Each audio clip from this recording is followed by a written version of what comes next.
When I press the power button, I get no standby light, as if the TV is completely dead. Sometimes I do get a standby light, but when I power it on, I get no picture on screen.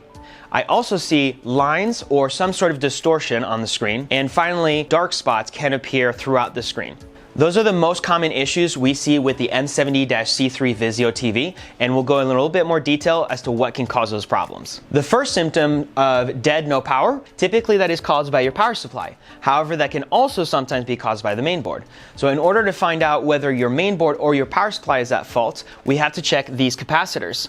The most common failure is bulging capacitors, and I'll show you exactly what it looks like. A good capacitor, like the green one, is flat at the top. The bad capacitor I just pulled from the power supply, as you can tell, is bulging at the top. It's kind of rounded out. So that's how we can tell that the power supply in this case is our cause of the failure.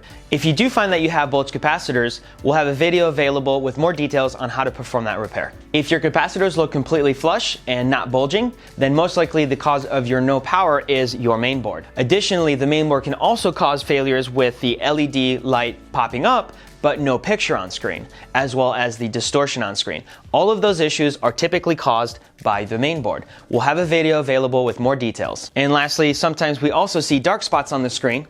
I'm currently using YouTube, displaying a white background in order to emphasize the dark spots. That's going to be due to failing LED strips. Sometimes LED strip failure can be worse than this, and you actually won't get any picture on screen. However, you will still hear the audio come out of the TV. One thing you can do to confirm that is shine a flashlight onto the screen and see if you can see any picture. If you can, that does confirm your picture is currently displaying on screen and the backlight is not turning on, which means it needs to be replaced. For more details on the power supply and mainboard repair, we'll have videos linked right over here.